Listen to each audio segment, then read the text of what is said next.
Good evening, everyone, and welcome to another edition of Natters Network Thursday Things.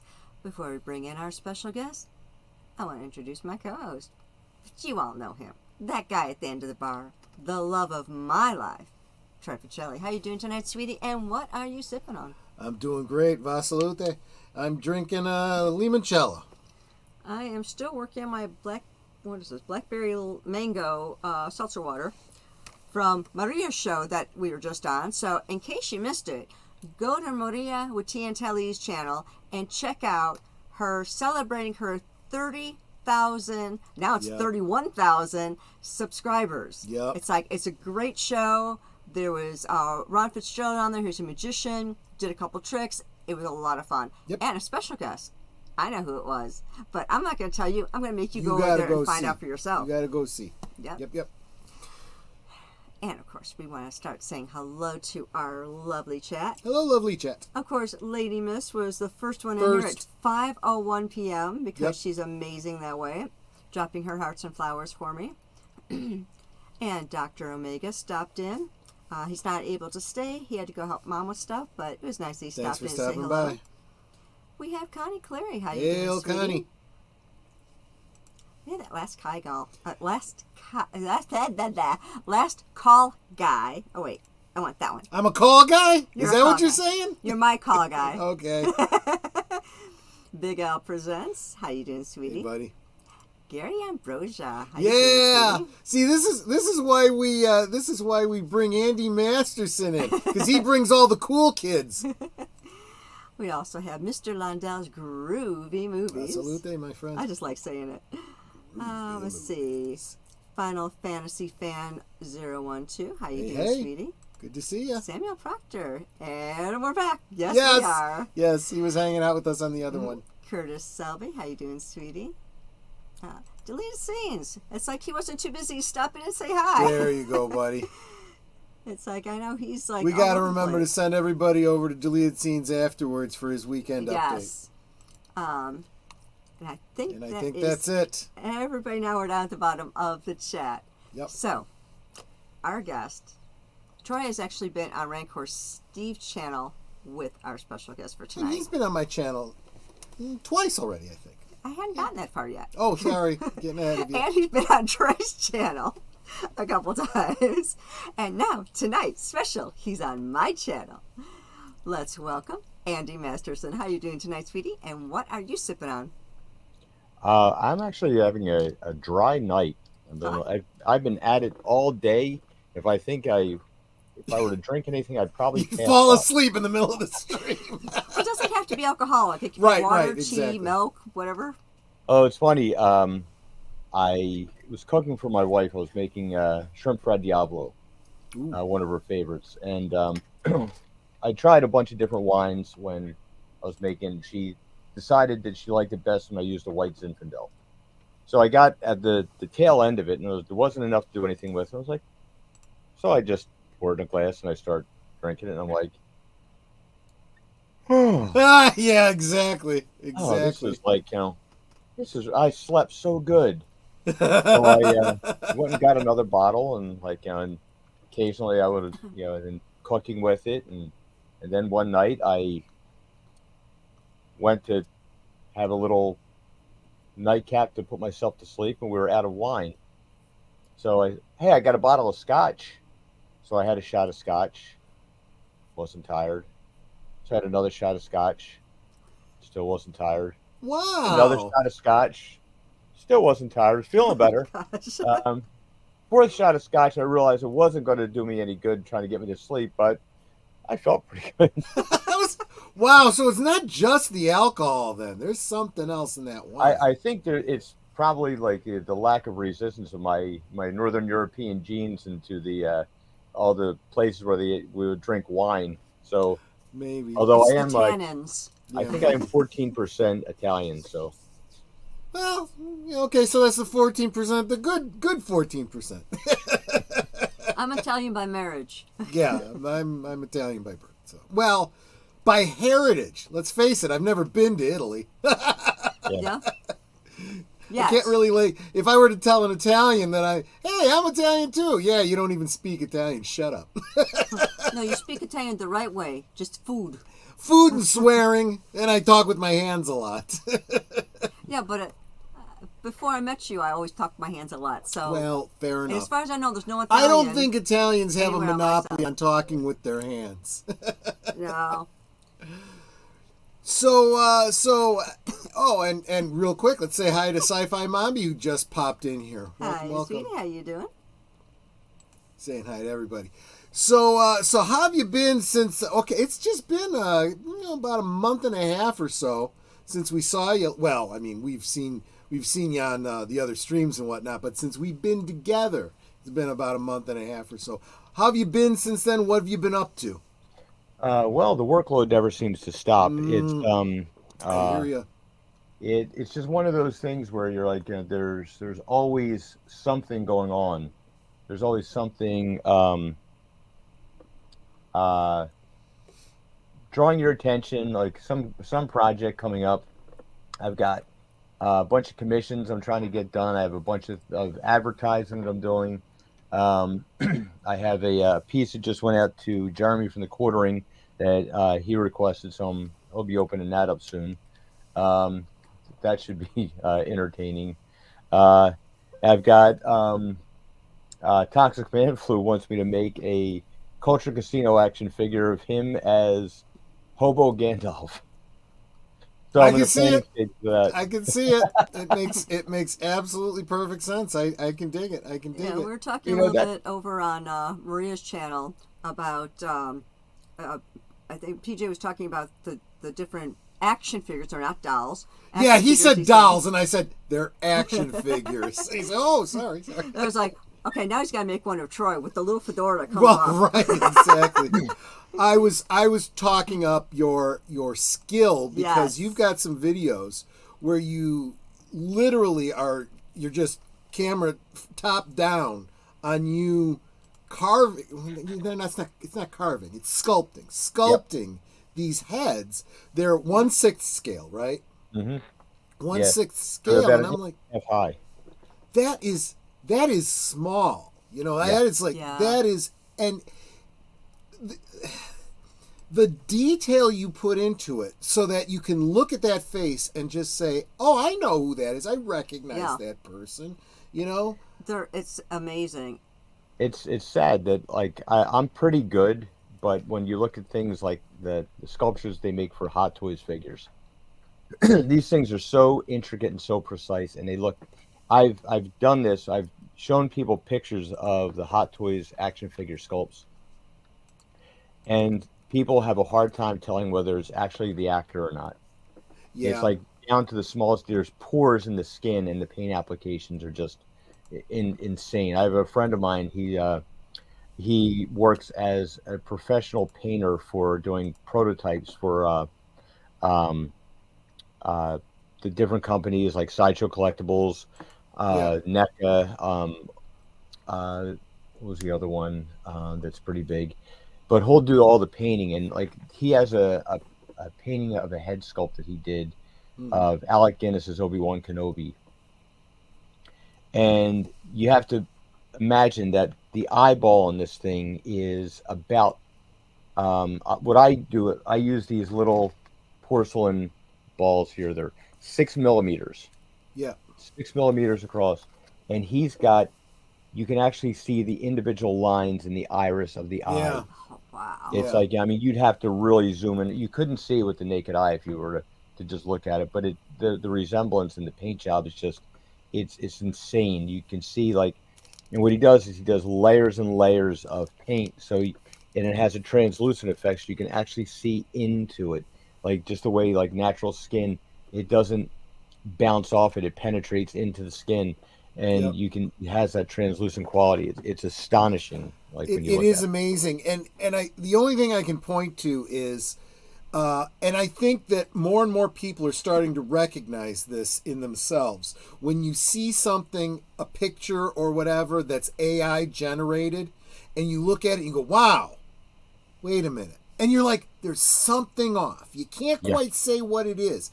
I think the difference between the average person and a skilled artist is the skilled artist knows exactly what it is. Yeah. And that's part and parcel of what they do when they're painting and sculpting and whatever. They look at it, something's off, they recognize what's off, and they fix it. Well, see, the AI thing, it's the extra fingers.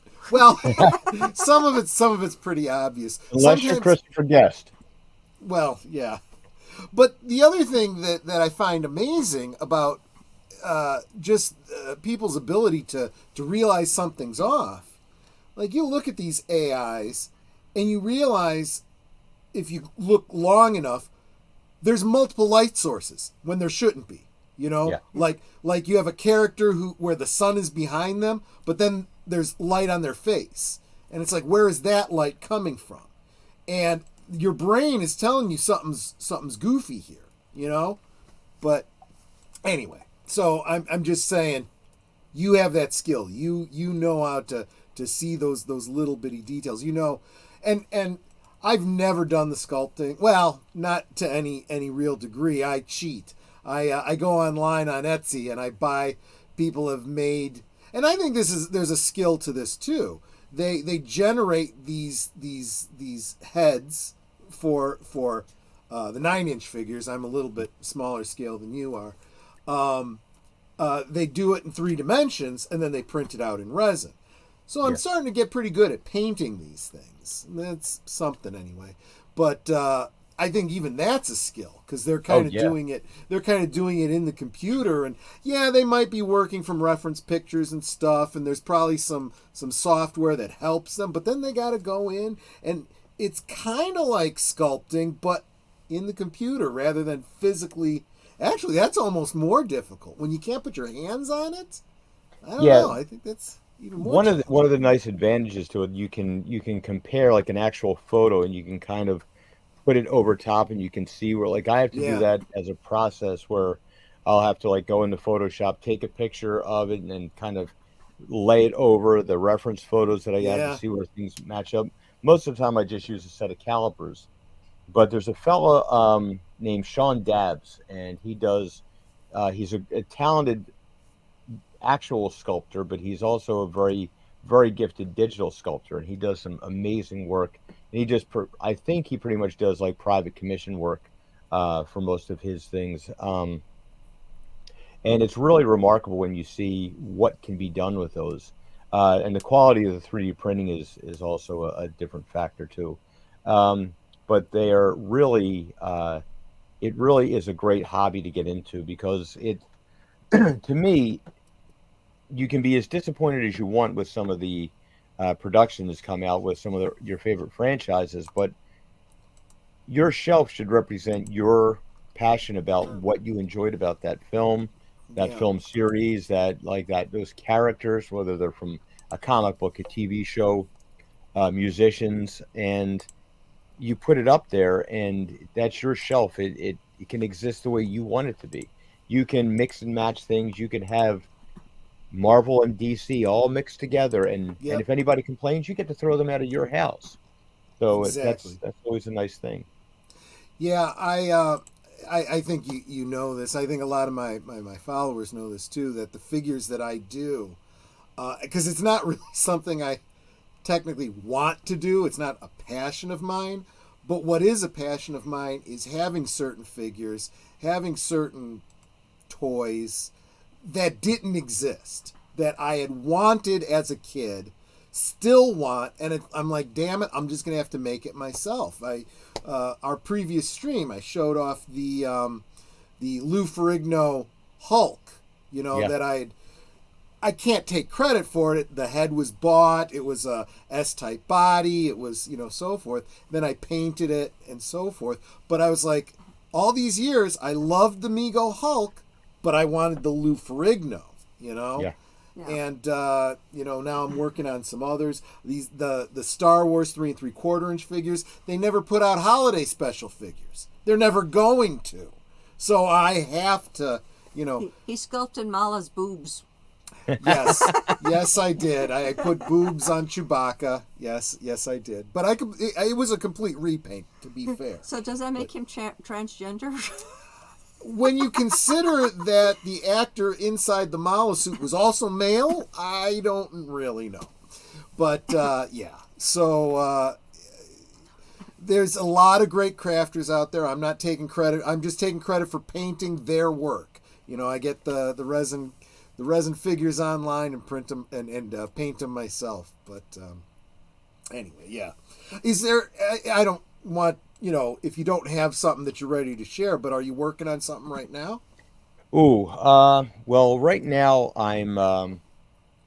uh, I have, I'm doing a sculpture of Drunk 3PO's brother Lee.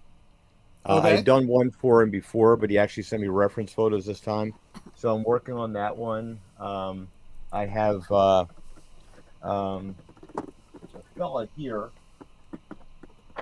that he's rather fluffy from Snowdub's channel. Wow.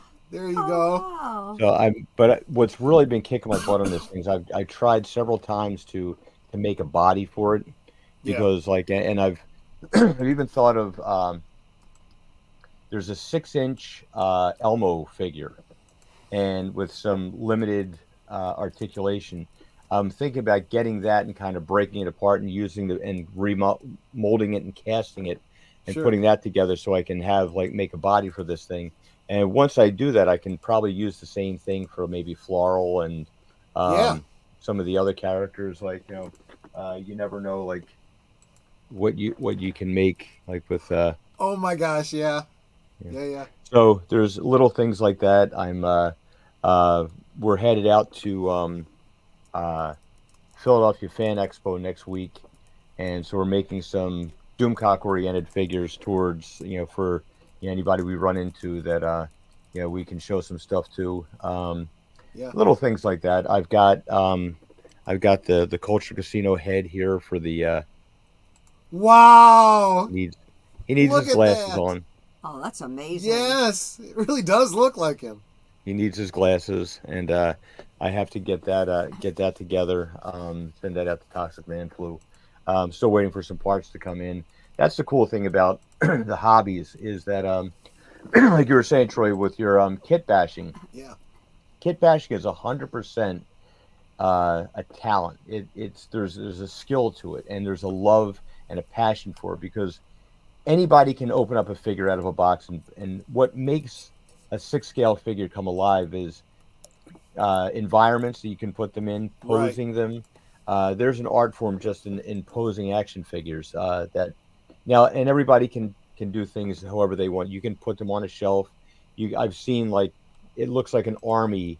The shelf is just loaded with figures. I've seen things that kind of sit by themselves, showcased. I see things that have environments and diorama backgrounds with them, and Yeah. they really make things pop out and come alive. So it looks, and you can change the pose of it. Doesn't unlike a statue where you've got one representation. Right. You get bored with Darth Vader in one position, you can change him up and you can switch it around a little bit. So he could be fighting Luke Skywalker. He could be fighting, I don't know. Maybe he could find the little Barbie's little sisters, and like he can put them up as younglings, and he can dispatch them. Uh, but the creative process is great because you can make whatever you want. You can set up you can have favorite scenes and you can recreate them. You can make something completely new, and it's your versatility. That's what I try to get across to people. So you can be creative. You can find this within yourself and just make the things that other people aren't doing, and or just something that's unique to you. I've seen people make the most obscure characters and put them on a shelf, and it really makes the scene pop because Yeah. no one would ever. And this is one of the beauties of like the third party companies. You've got Hot Toys, which would never ever in a million years make like an Aunt May figure or Right. something like that. But you got these third parties will come along and they'll make one, Yeah. and they'll make these background characters for Hot Toys. It needs thousands of them to sell for them to make a real profit with it. These smaller companies are happy making like $100 or so off of each figure, and that's worth it to them. And it will will make comments about how it's black market, it's bootleg, yeah, but it feeds the overall market. If you have a Spider-Man character, you have a Spider-Man villain, and you can Mm-hmm. populate your shelf with a bunch of Spider-Man villains that they would never really make because you're not going to sell that many um, Trapster figures or whatever. Right. But some third party comes along and you can have this put up there now, and it's like, wow, now I need that new Spider-Man to go along with this, so I can have a Yep. Spider-Man fighting these guys, a Spider-Man fighting these guys. So it does feed the sales of things, and it's smart of a lot of these companies. They don't go after these uh, little outfits and try to sue them or whatever. Plus, it's international. They Well, would have a unless you're really, really hard Hasbro, time. they'll send the Pinkertons after you. Yeah, but good luck sending them to China to have somebody stop them. That's, excellent point. Excellent point. Well, and look, any toy lover knows this. Especially, it seems like especially lately, I've seen Hasbro mucking this up a lot with some of their Ghostbusters lines. I don't. It was Asylum. Was it Art Asylum or something like that? Who had done the Enterprise Art Asylum. figures? What is it? Art Asylum. Art Asylum did the action figures for Enterprise. They'll put out almost a whole collection, right? But there's just a few characters that they don't do, right? Yeah. Or they'll put out the whole line of the Bridge Crew and like some of them in environmental suits, but not all of them. So what do, right? You turn to, crafters who are doing custom jobs so you can complete your thing. Or like in my wife's case, she had gotten all of the deluxe figures so she could do the whole bridge of the Enterprise. And they never did the helms position. So I was like, Actually, what? there were two parts that weren't done because we had Malcolm Reed Station and we had the Captain Station, so Archer Station. But we didn't have T'Pol Station for science, and we didn't have Travis. Trips. No, not No, Trip. Trip Travis. was The security Travis. position. Yeah. Travis's position. They never put those ones out. They put out the figures. They just didn't put out the rest of the bridge set. So I've got two parts I can connect, and that's it. So what I did was I found somebody online who put out the helm position for Mayweather. I got that for her, and it's like, you know what? We will do this ourselves. And back in the day, Paramount used to go after people like that. I don't think they care anymore. I mean, it's and I've always said this. If they come after you, you tell them, look, you don't want me to do this? Put it out yourself. Yeah. It's not like I'm putting out something that you are already putting out and taking money from you. Yeah. Yeah. Well, that's the thing with some of the HasLab stuff that they make. And it's like, and they put these, like, it's basically a crowdfunding model for things that they don't think would sell very well. And if they get the funding dollars for it, they'll actually make it, which is great. But at the same time, it's like, well, they were a multi-million-dollar company. Now they're having some really hard times. Hasbro's having a hard time, yeah. Well, a big part of it is the kids don't buy toys anymore. Right. And I wonder if there were more better quality stories, better quality franchises, would the kids still be into these things and want to have it? Or are they so just enthralled by the digital that they have no interest? I have to think that people like the tactile quality, and you can hold something in your hand and you can do something with it rather than just, And here's how I know that's true. Because I look at kids and they're still playing with toys, right? They still have imaginations. They still want to play. We were actually talking about this over on Age of Boomers channel on Sunday on Geeky Geezers because we were talking about Hasbro and the recent news about the financial situation. And I said that there were two major problems. Well, there's probably more than that. First, there's the licensing problem, right? You have the problem where Star Wars, the original trilogy, and the prequel trilogy all sold really, really well. And then you put out, the garbage sequels that nobody liked. So the adult collectors aren't buying those toys. Their kids aren't buying them because they didn't enjoy it. And,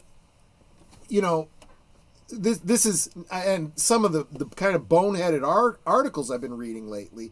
Well, the kids aren't buying toys, so they're making them for the adult collector. Wait a minute. Stop that, reverse it. Because you, as a company, forgot you were making toys for kids. Because you started chasing that collector's market. And that's fine, but there's diminishing returns there. Because we get older, we die off, we run into financial problems, we can't afford it anymore, your prices are getting more and more inflated, so we stop doing it. And now you've lost a whole generation of kids that you weren't making toys for. Well, it's a funny thing too, because with technology being what it is, yeah. Imagine like when we were young, if you could have things now, like we used to get G.I. Joe with little helicopters and things with the rotor that would go. Yeah. Now you could actually make vehicles with a 3 3/4 inch figure, but like a drone air hogs kind of thing. You could actually fly these things around, and you could move, like, you could have your Duke or Snake Eyes figure flying from one side of the house to the other, going back and forth. I mean, there's so much you could do with like the LED.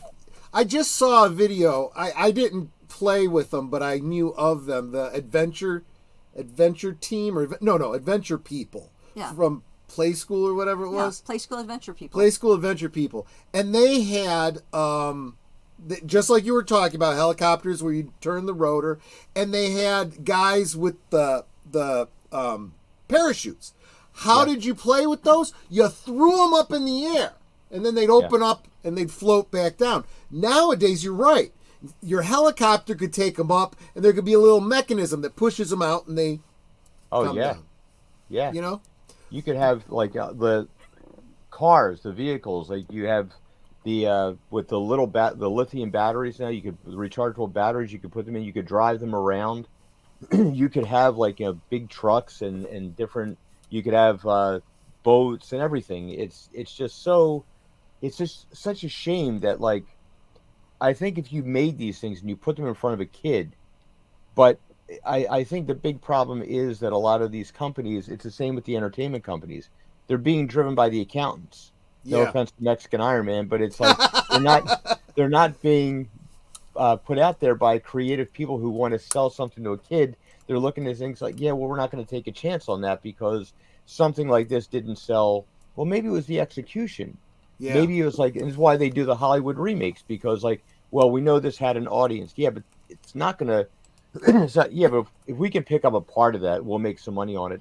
Well, why don't you try something different, something that hasn't been done yet? Yeah. And now they're looking at this. Like, I mean, this is where you're getting to a point where I think with the 3D printing and the model making, you're going to have people out there making stuff. I mean, I did this with my kids. I said this to my daughter one time. She said to me, I never realized that not everybody's dad made them American Girl doll houses and built furniture for them and did all these things. I thought everybody's dad did those. But you're going to have people that are going to make these things. And I think you're going to get a more cottage industry of, once people realize that they can have these things for their kids and at an affordable price, like, wow, I can do this with my, and you can kit bash. You can do things like, all right, I'm going to get my little drone, but I'm going to repaint it so it has like a G.I. Joe aesthetic or something. Right. And you can do these things now like that we couldn't do before. I think, the reality is, so you mentioned the franchises, you mentioned, quality and stuff like that. I think there's also, don't underestimate the marketing, or I should say lack thereof. Yeah. It used to be, believe what you want or say what you want about the 80s and 90s, where every cartoon for the kids was kind of basically a commercial, for the toy line. It worked. The kids loved, seeing He-Man on TV and then going out and getting the toys to either recreate the stories they just saw on TV or create their own. And that's kind of the problem here. We don't have the television shows doing that anymore. Okay, fine. You better make sure that the movies then are that entertaining, because Star Wars was. We wanted to be Luke Skywalker, Han Solo, so we'd buy these figures. Let's face it, those figures weren't that great by compared to what we have today. Didn't matter. They just represented our imagination. We put ourselves into those characters to play out our adventures. But if you're going to those movies and you're not getting excited and wanting to relive those adventures as a kid, well, not only are you not going to buy those toys as a kid, you're not going to have nostalgia for them when you're an adult either.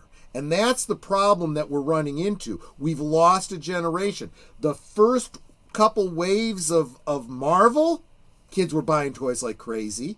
Yeah.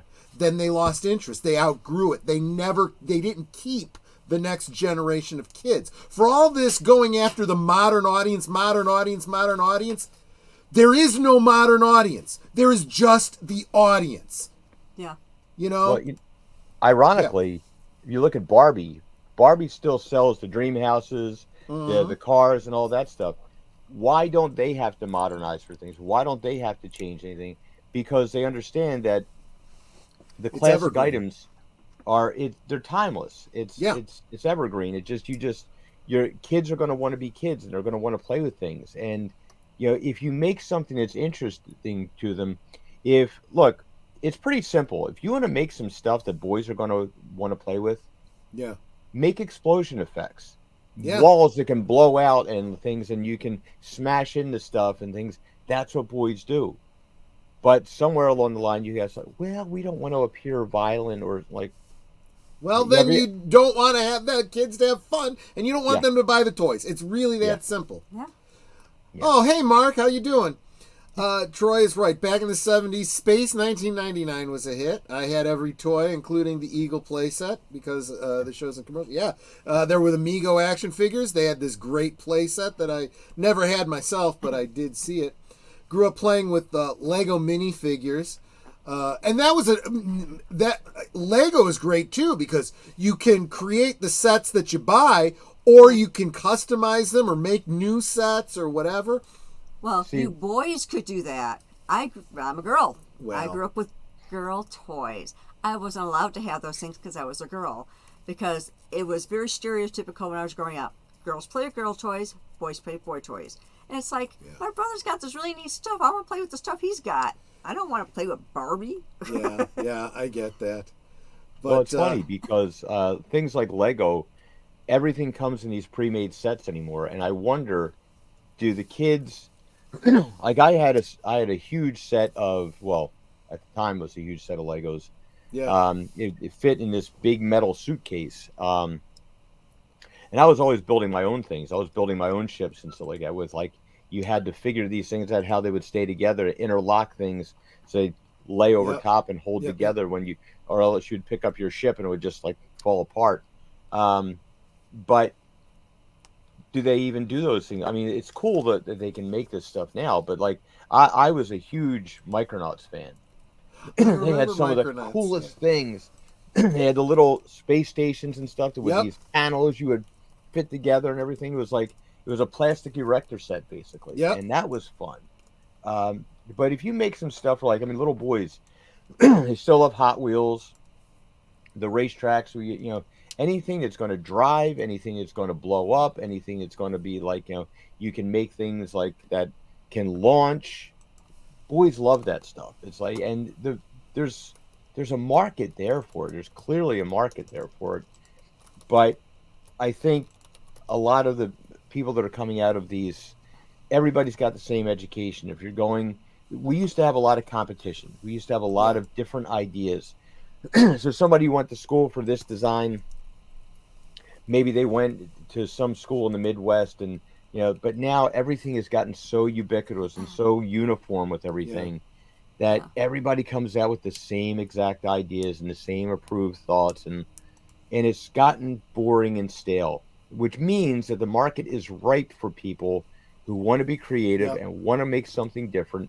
And now we've got the technology with the 3D printers, with the the uh, technology with the motorized Oh yeah, vehicles, the drones, drones and and things. stuff Yeah. like that. And Yeah. you can put in stuff very easily and make your own things. Well, and just even the fact that we have what we do on the internet, you were talking about Legos. Do they even do custom stuff?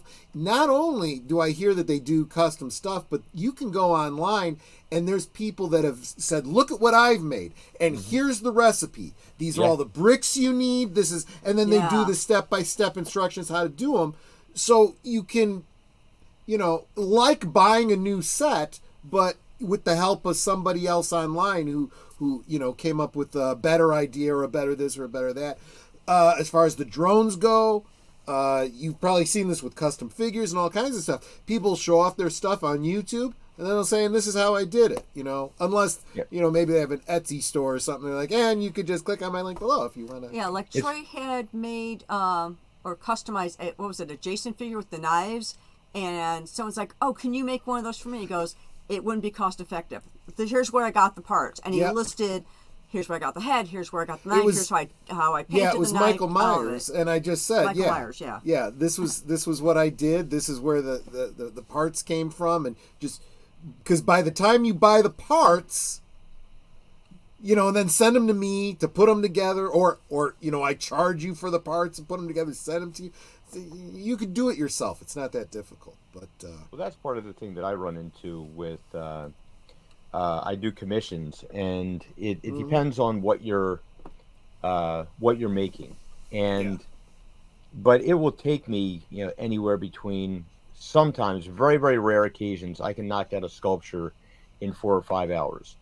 Oh, Most wow. times wow. it takes me several weeks, and you have to put it up, you sit down, work on it for a while, put it up, go back with fresh eyes and look at it, and you're talking sometimes maybe 10, 15 hours worth of work. yeah, And now if I'm going to charge an hourly rate for that, and it's going to be a difficult sculpture, you're looking at a very expensive sculpture.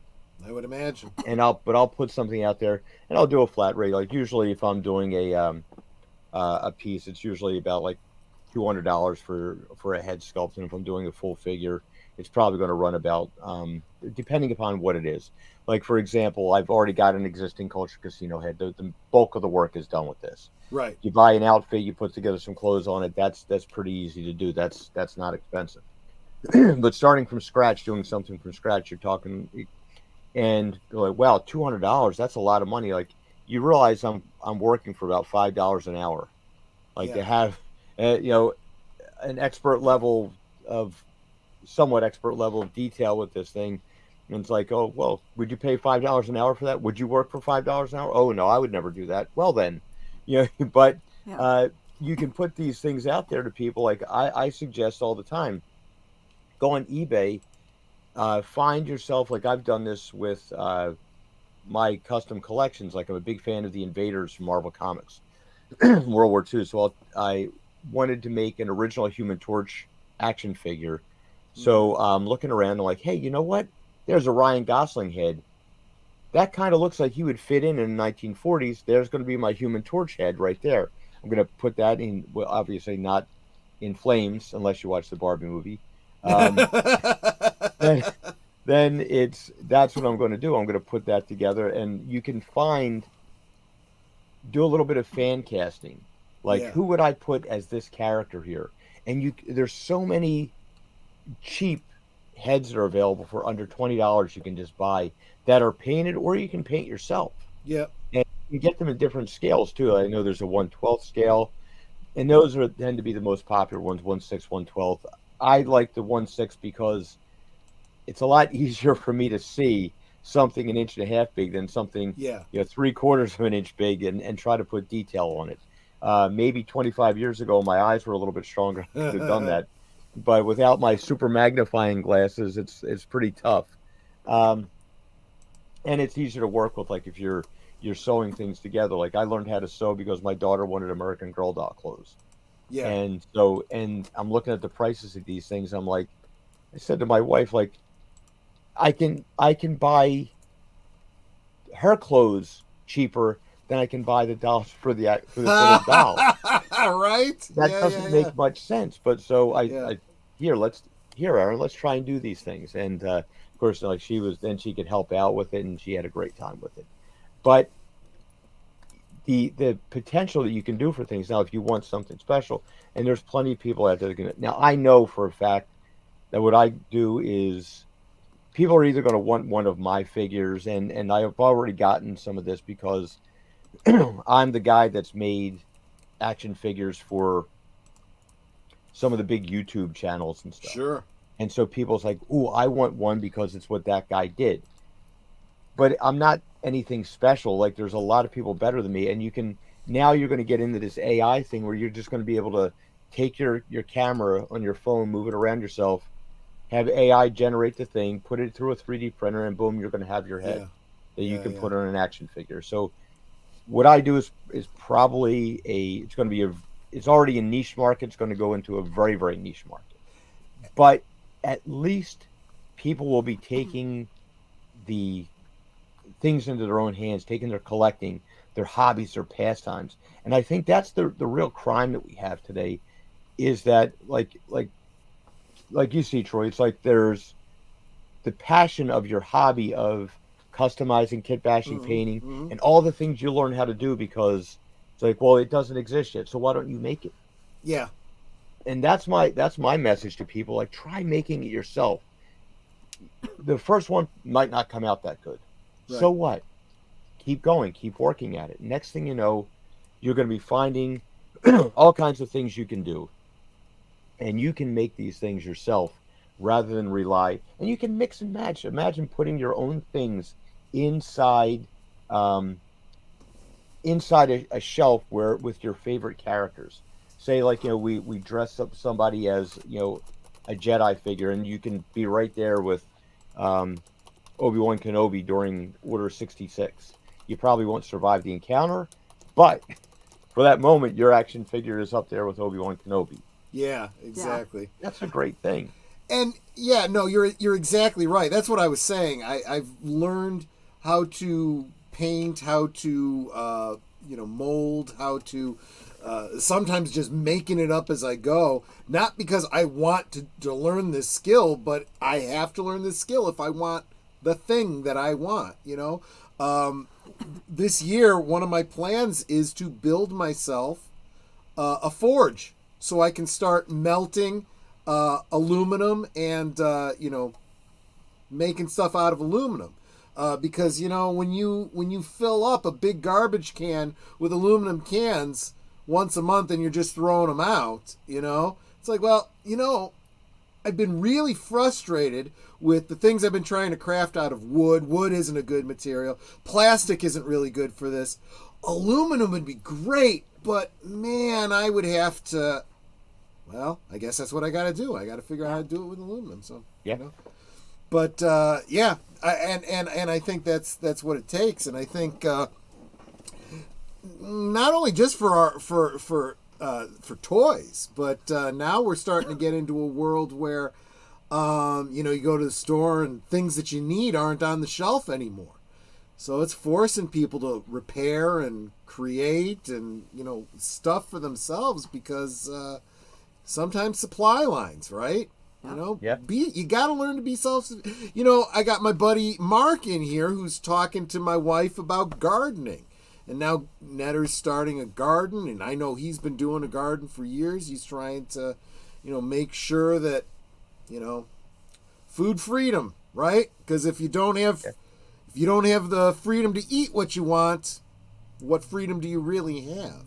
Well, not to mention, you know what's in the stuff you grow. Exactly right. And it no 3-letter agency had to bless it before you could eat it. But that's another topic. So how could let's say that, because like you were saying, people come to you with for commissions and whatnot. If someone wanted to reach out to you for a commission work, how would they reach you on the I've Twitters, got on the what? I've got Twitter. I've got on my YouTube channel. I have an email attached to that. It's Constructs of Mayhem on Gmail at Gmail, and I've had people like I did uh, the it's actually a little bit small. The Yaphet for Yep, the I've Orville. seen it. Yep. I made them, and there was a fellow that was like, "That's great," but I all my other collection is in 1/12 scale. So I Yeah. said, "All right, let me see what I can do," and I just made one, and it was pretty easy to do with that. And that was easy enough to do. But I've had people um, commission me for doing family members, Sure. doing um, uh, different characters, different actors that were never really a figure of a character that was never made because it wasn't going to sell enough. And I'm trying to do this now where I'm looking at the mess that Lucasfilm has made of the Star Wars franchise, and I'm Yeah. like, you know what?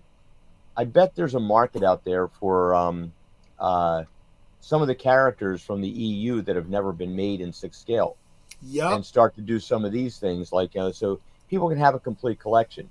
After I saw The Last Jedi, I was really disgusted with it, but I was like, you know what? I would really like to have a Jedi Master Luke Skywalker, Yep.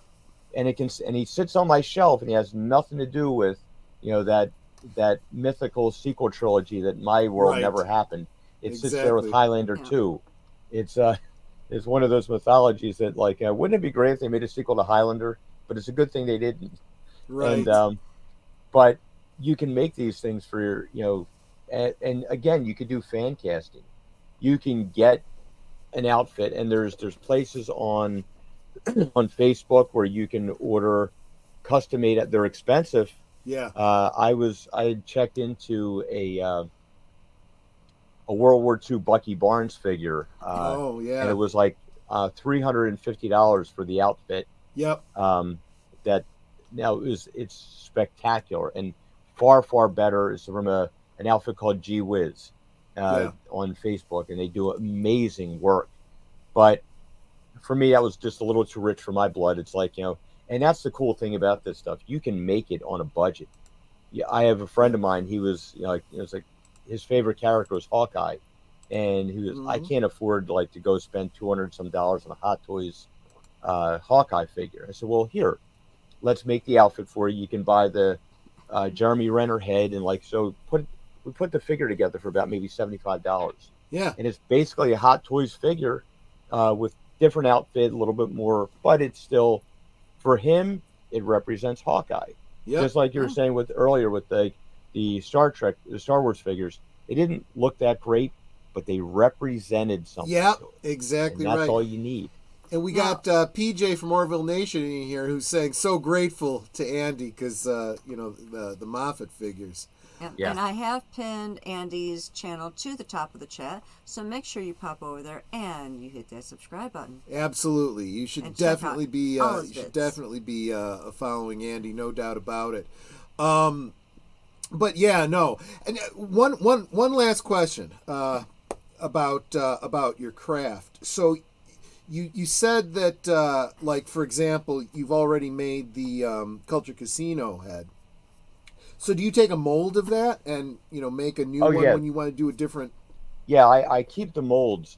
This all started with basically just well, COVID hit, and I had plenty of free time in my hands because Sure. like I had a lot of people that weren't coming to classes for martial arts, so I had some free time in my hands, and I'd been listening to Doomcock. That was the first thing that I found Sure. in this sphere. It just happened to pop up one day because up until that point, I thought YouTube was for how-to videos and music.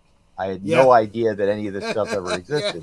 Yeah. So I went and I made this Doomcock figure, and I didn't even think anything of it. I just mailed it off to him. Yeah. And I'm at the gym and I'm working out, and I got the Friday Night Frolic show on in my earbuds, and I hear, so I see a lot of you people want to hear about the action figure, and I'm like, oh, cool, he got it. And he's like, and then he says, I have no idea who sent this because there was no note or anything involved in it. I just put the return address on it. So I made him the little where the heck did it go? The Bad Robot figure from J.J. Abrams. Oh, Well, sure, yeah. I made this little one, and he's all. Oh, here he goes. Okay, so Yeah, just tell me that the exactly. link is not working, so let me try that one more time. Yeah, that is the Bad Robot. Exactly. So he's all banged up and he's dangling. Right. And well, what I did, I made his is just made out of styrene, and I put a little light bulb in there. I took a tea light Uh-huh. from Walmart that flickers, so Yeah. his eyes would flicker like he was broken. Yeah. But it was this little. So I put this little. There's a primitive little switch on it because I'm not good at soldering and things. Sure. So I made that for him, and I just sent him a super chat like, "Cool, you got your figure. The Bad Robot lights up." And he's like, oh. So he brought me on the show that night. And I'm like, he's like, do you have Twitter? I was like, no, I guess I can. And I had no idea that you could actually do Twitter on a desktop or a laptop. So I'm trying to do this on my phone because I thought Twitter was and YouTube. So I get the link on there. So I'm like, how am I going to do this? So I'm like, so, and from there, because I had made, when Doomcock and Nerdrotic were doing the show together, so I made them each a figure. And I mailed one out to Gary, but he was like, I found out later that he never checked his P.O. box for like months at a time. Oh. So it had been sitting there for quite a while. And the next thing I did was Az went on the Friday Night Tight show in a hot dog outfit. And I was like, you know what? That would be a really funny action figure to make. I've seen that one, yeah. I put that together and I mailed that off to him. And then then Drunk 3PO came out there, and I saw him, and I got to know his channel, and I found out all the charity work that he did. It's like, you know what? This guy's really put himself out there. Like, this is God saying to me, like, you know what?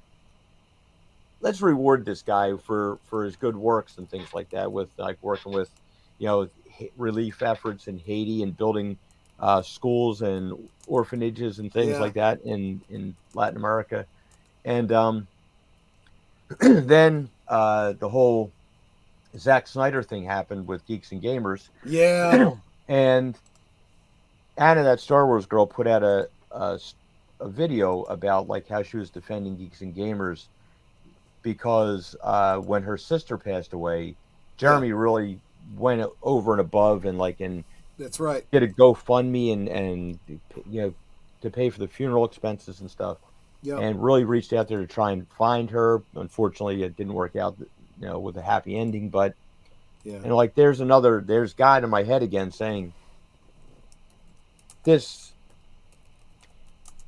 Too often we don't reward people for doing good things. we admonish people for doing bad things, but we don't give people a congratulatory pat on the back when they've done something that's outstanding. And to me, it's like God gave me a talent for a reason to kind of like to facilitate some of that. And if you can put something positive out there for somebody, and then it just kind of took off where it's like, I would make, and I've done figures just randomly for different people, like here and there throughout the whole community. I think I'm up to like almost 30 of these things that I've done for people here and there. And, I've got less time than I did back then, but it's a couple years ago, there was I'd done a comics division, and Culture Casino was on there. He was like, and what got me with them is like their audience does nothing but meme the crap out of these guys. They put their heads on different bodies and different. They're very embarrassing. So I'm thinking to myself, like, you know what? I want to do this just so I can, come up, because I do this all the time with Mexican Iron Man. I'll have him like with different windows he's climbing out of, right, and in different scenarios. I'll do it with I'll dress up the Doomcock figures in different outfits, like a pirate outfit and a space outfit, different things. So it's fun to have that and it takes me back to that time when I was a little kid, where you could swap out GI Joe's outfit and have him do different, Yeah. different And you can scenes. literally buy the separate outfits and the Yeah. accessory packs. Yeah. And that was the thing. Like, and I've had a lot of people ask me about, hey, can I get a figure? I was like, listen, if you reach out to that content creator and they're okay with me selling you, like I have a deal worked out with Doomcock that uh, I will sell an action figure to his highest tier members. This way, it kind of builds in a little bit of a safety net in there, where we don't have to worry about somebody taking his likeness, his avatar, and putting in a compromising position with the Ken doll or something, Yeah, to exactly. insult. So this way, if you've been an arch villain member of his for 6 months, you've already invested $150 in it. Plus, you're going to be over $200 with the figure. So if you're Yeah. willing to spend almost $400 for an action figure, I'm betting you're probably not going to defile it. Right, You're going to be an exactly. actual fan. Exactly. And I'm sure this is a big concern with a lot of these people out there. But if somebody's a fan and hey, I really love this guy, and I would like to have a collection of my favorite YouTubers. Like there was a Right.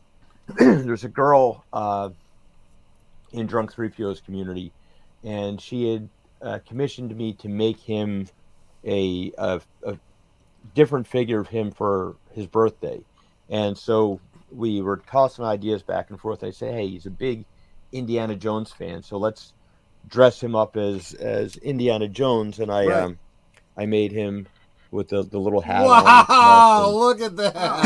So wow. Yeah. he I did cheat. I took my Indiana Jones figure and I made a casting of the Oh, fedora sure. and Yeah, Okay. yeah. put that on. Now it's a little. I had to change the scale up a little bit, but um, so we made this whole drunk 3PO thing, and he thought it was great, and I had all set out for Dawn Howe. I was going to make Dawn her own drunk 3PO action figure, and had it all set up, like, just had to make an outfit for it and whatnot, Right. and found out she had passed away. Mm. And so it was like, and so I'm like, man, that's terrible. I had this thing. So somebody had an idea, like, hey, why don't you take that action figure that you made for her and give it to Gina Carano, because she had put out a thing, because she had met her at the. Oh. So next week, Gina Carano is going to be at this Philly Fan Expo, so I'm going to give her one of those, and maybe a little Wow. something extra with that I'm going to work on. But There you go. but it's a nice way to put things out there to the world that, like, you know, as a lot of us use these movies and these franchises and these things as escapism, Mm-hmm. and to just give ourselves, like, life is hard. Yep. Life is like, I try to put out a message out there that you can escape from, like, yeah, life is tough, but there are some nice things that you can enjoy with it. You Absolutely. can you can find some happiness with things, and you take a little bit of time and you can make something for yourself. You don't, and that feeling of accomplishment, that feeling that I put these things together and it looks great, and you can have that in your world, and it takes you away from all the crap that's going on. And now they've kind of, like, defiled a lot of the things that we've loved, but they can't take away what it meant to us back in the day. That's right. And your shelf can represent that. Your shelf can, and you can have fun with these things, and you can change things up. Yep. And that's what I try to do with this, is like to encourage people. Not so much that, like, hey, you can commission me to buy this thing. I'm not a salesman, and I don't have a whole lot of time. It's like, but I try to fit things in where I can, mostly just because it brings happiness to a lot of people. And if I can just encourage people and give them some pointers here and there, and there's lots of tutorial videos out there of 6 scale stuff to do things better than me, but if I can encourage people to at least attempt to make something or try painting something, Yeah. and I try to do the same thing with, like, physical fitness and diet and health and things, so that there's people out there that love you and they want you around for a while. I've had people reach out to me and thank me for encouraging them to get in better shape. I've had people like that have told me they've lost over 50 pounds. They've lost, like they're doing this whole journey. And I don't look at that as me. This is just kind of like, God puts me in a position where I'm like, hey, if I can inspire somebody, that's not me. That's God putting me in a position that He can use me for that. That's There you go. that's what I look at with it. Well, he But gave you quite a talent, because it's like I could never do anything like that. I could barely draw a straight line, so forget trying to sculpt anything. Well, but the thing that is, like, you can do other things with, like, if you can, like you were talking about the bridge set, right? Hmm. There are things you can do with, like, you could get somebody to 3D print the right. set for you, and just kind of put these things together. And there's like Mark D with a C, and he does a lot of these things. And Hmm. I'm sure somebody out there has printed some of these things up. You can create backdrops. You can create, like, our friend Ranker Steve. Yep. I'm going to throw this out there to him too, because he does these Lego build sets. I'm going to Yes, he challenge him does. to, but he's a lot of people look at him and they think he's like, that um, he's just this guy that does. He's an incredibly talented lighting guy. He went to school and got a degree in editing and film. He can. I've been there watching him light models and key in lighting. Him and Gary key in lighting for models and take pictures of this stuff. I'm gonna say to him, like, hey, what you ought to do is, like, make yourself a Lego model of something, some kind of building that appeared in a movie or whatever, and then light it and show people, like, the Oh talent and yeah. things you can do. So there's a lot of things that can happen out there, and if you can inspire people to do it on their own, like, and you don't say, like, yeah, but everybody does. So what? Not everybody's you.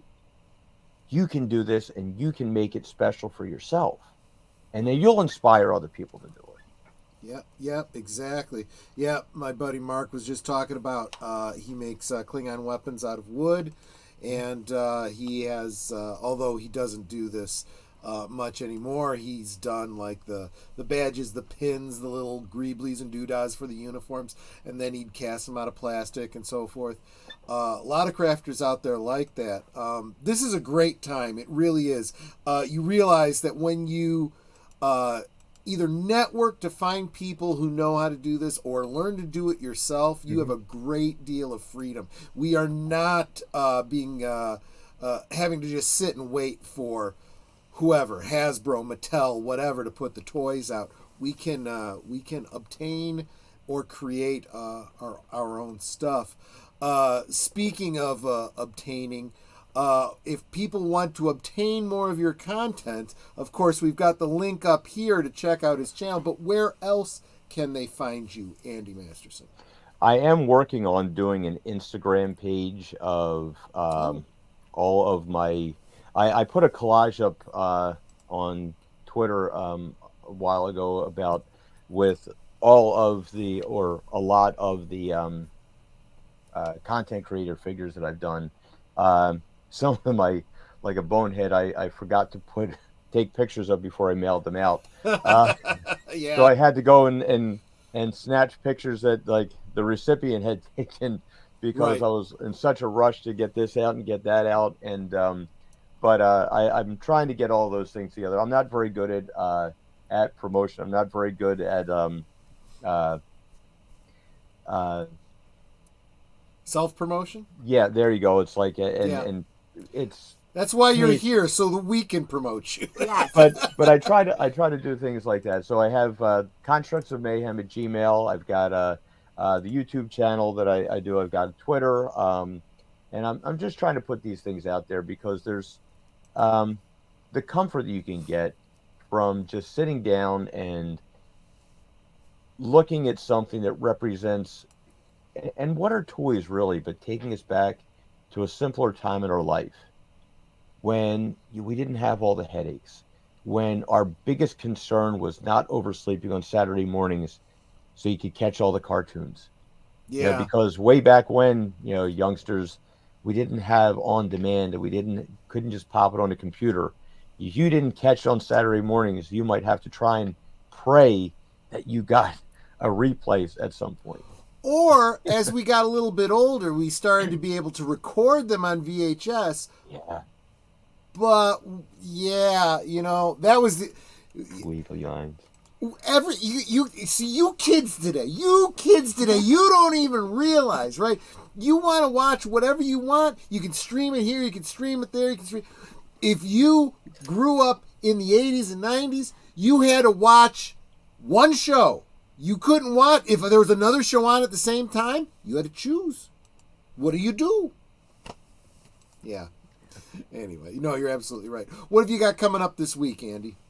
Well, this week I will be on. Well, I'll be on Ranker Steve's Manorama show on Tuesday, and Wednesday I will be on Doomcock's Pop Culture Breakdown. Gary and I will be going to Philly at Fan Expo. We'll be doing some live streaming from there, like doing some little updates on Twitter and uploading some videos to that, and see who we can. We've got the call out to a few other local guys that are in somewhat of the area that are going to try and make the trip in, and hopefully we'll have like a little meetup there, and see some different things, and see what's happening with it. And we're there. It's a nice thing when you can bring, like, you know, the communities together, and like, Yeah. and everybody, you know, and you know, there's been a lot of division lately, and hopefully we can kind of, you know, try to put an end to some of that. Like, you know, we all got into this thing with a common cause of, you know, making a community of people that didn't really have a community. I'd really like to get back into that, so that everybody's put aside your differences, you know, be the grown-ups in the room, and just say, Absolutely. you know, we can all, we disagree on something, fine, but you know what? We're all looking for the same thing. We're all looking to get better entertainment. We're looking to save the things that we grew up with, and enjoy them. Absolutely. So if we can do that, then it's a net win. Absolutely. Yeah. Absolutely. And yeah, I see a lot of people in here cheering, saying they're enjoying the show. They love being able to get to know other YouTubers. I've always said that that's the whole idea. If we bring you a special guest, it's because there's somebody that we like their content, and so if we like it, we figure you probably will too, you know. So definitely, you do yourself a favor by subscribing when we tell you subscribe to this person here. And you know, Andy, I was just going to ask, you know, if you could put in a good word for Netter, maybe we could get Gary Ambrose on here sometime. Yeah, that would be really cool. So if you put in a good word for us, maybe he'd come and hang out with us for an hour on a Thursday. He's got some big projects that he's working on right now, and I'm not at liberty to divulge, but right. At some point, this guy has such an incredible amount of talent, creativity, and skill. I when I first got into doing a lot of this, I picked up some pointers here and there, like in molding and stuff like that. Sure. And you know, a couple of years ago, Gary got me out there to California to help out with a project or two, and the pointers and things he's given me have transformed the way that I work with things. And if you check out his channel, like Gary Ambrosio on YouTube, yep, he's got a whole bunch of how-to videos of like where he's created and how he's created. He does a whole bunch of props that he's worked with, and restorations, and molding and casting, and coming up with creative ways to make stuff. And he's a wealth of knowledge. He's and a great person, a very, very giving person, and which is a lot you don't really get. You know, a lot of people are like, hey, if you subscribe to me for the low price of this, I'll give you all these secrets. He just puts the stuff out there.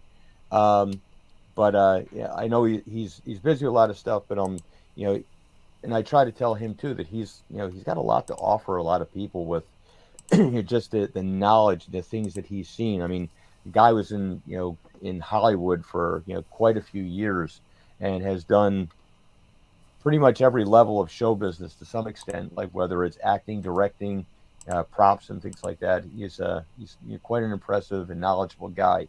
And if you watch his channel, you'll pick up some pointers that like I had no idea about some of this stuff.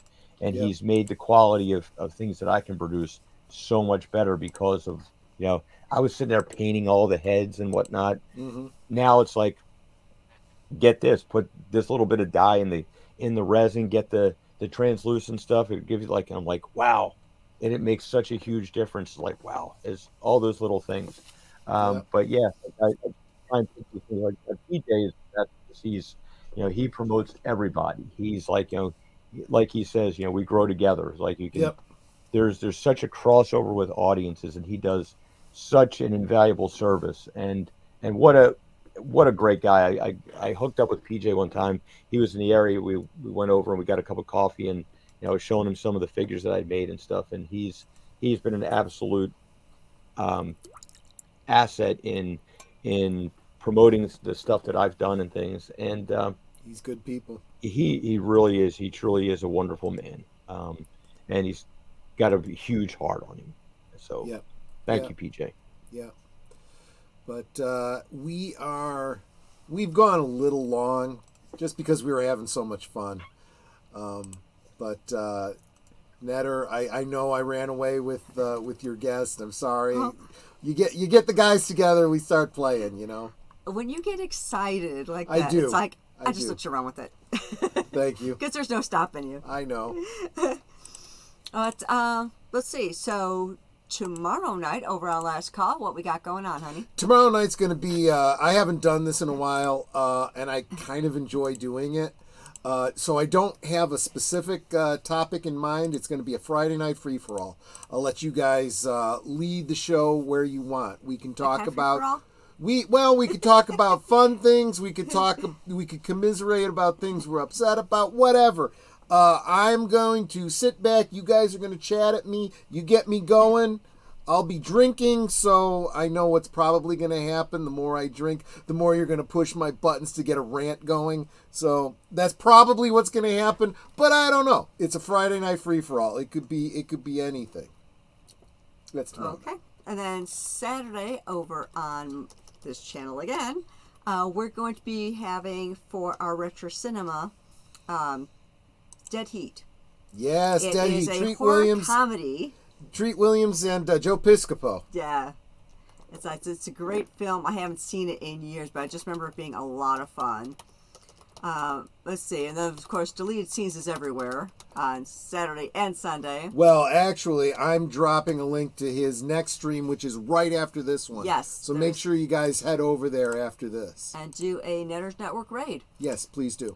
And then, of course, on Sunday, there's also Geeky Geezers. That's 8 Central, 9 Eastern. Yep. Let's see, Monday on Troy's channel. Yeah, I haven't decided what the Monday night at the movies is going to be, but I figured close your eyes and throw a dart at one of our DVDs behind me. Yeah, all those behind me are DVDs. These are things that I am showing on the Retro Cinema. except for right over your left shoulder, those are some of the custom action figures that I did for you. Yeah. That way. Tuesday's a twofer, so you either go over to the Man Show on Rumble to hang out with Andy over on Rancor Steve's channel, or you get over to Deleted Scenes channel for Live from Sparkwood and 21. And look, whichever one you choose, you just go check out the other one on VOD. There you go. It's not like back in the day where you had to choose, and if you missed it, you'd have to wait for a rerun. The rerun is as soon as you get over there. Exactly. No VHS. That's how streaming works. And no VHS. You don't have to worry about VHS. Exactly. And then coming right back around to Thursday again. Who's your guest next week? My guest next week will be a friend of the channel, Curtis Selby. Curtis Selby. It was great hearing from you earlier in the week on Deleted Scenes channel. We're going to sit down with you and talk to you next week. Yep. We'll find out more about That's them. all I got. So, you sure now? I'm going to shut my mouth now, yes. So, Andy, any last words? Just thank you so much for having me, guys. It's been a pleasure. It's like it's so nice to be able to just get out here and kind of, put a message out there, like, get people creating, get people doing something, break up the monotony of the everyday, and you'll be surprised at what you can do yourself. Yeah. You believe this guy? We get a big YouTuber on here. We're all honored to have him, and he's thanking us for having him on. Yeah, me and my little 1,000 subscriber channel here. Yeah, I know, right? I'm nobody special. I just, I don't even have 1,000 people on my channel. Not that I create much content. You're pretty special to us, my friend. Thank Mr. you. Angel, we actually have over 1,000 movies, and mixed in there somewhere are a bunch of TV series too. So I am actually going alphabetically, showing them on Retro Cinema. We've been doing it for years, and we've only just gotten into the D's. Well, before I decided to do them alphabetically, I started just like picking here, and then it's like, did I do that one yet? So I figured in order to keep track, I just started going alphabetically. So we are actually at the end of this year, I will finally get out of the D's and start with the E's. So that's how expansive our collection is. The rewatches, you do need to be here live if you want to watch along with us. Unless you have your own copy. Unless and you have your own copy. Wait till he says 3, 2, 1, play, and then you hit play. But there you go. So anyway. That's what that is. Let me get rid of the comment. There we go. There we go. Well, y'all know what I always say. Yep. First, make sure that you are subbed to every member of the panel, because, we love you guys, and we want to make sure that you are coming back and you're hitting that notification bell so that you get more of this great content. Also, make sure that you are subbed to every member of the chat, because together we grow. Yep. And if you think you're subbed, go back and double check that you're still subbed, because I've lost a couple subs over the last couple of days, so it's like something's going on with YouTube. So just double check you're still subbed to me, you're still subbed to Troy, and if you're not already, make sure you're subbed to Andy. And with that said, we can talk amongst ourselves, and that's all well, good, and fun, but it is so much more fun when you guys are joining us in the chat, and you're dropping those comments, questions, trivia, being goofy, whatever it may be, and it doesn't feel like we're separated by miles or continents in some cases. Hi, Sashi. Yeah, hi, Sashi. It feels like we're all hanging out in the same room, just enjoying each other's company and having a great time. And you guys, you're not just our friends. You are our family. We love you guys, and we appreciate you so very much. I mean, yesterday I mentioned I had a bad day on Monday, and I had so many people giving me hugs and hoping I had a better day, and and all that. You guys encouraged me so much. It's like, thank you. Yes, and I had a fantastic day today, so I just wanted to give you guys an update on that. But you guys are our family, and you're so encouraging. You can be anywhere, and you're here. It's like, that is the most encouraging thing ever, is just to see all of you guys in the chat, talking amongst yourselves, talking to us. I mean, it's just so great to see. So thank you so much for being here. Thank you for being a part of our family. And until next time, which will be tomorrow night on Troy's channel, good night, and God bless.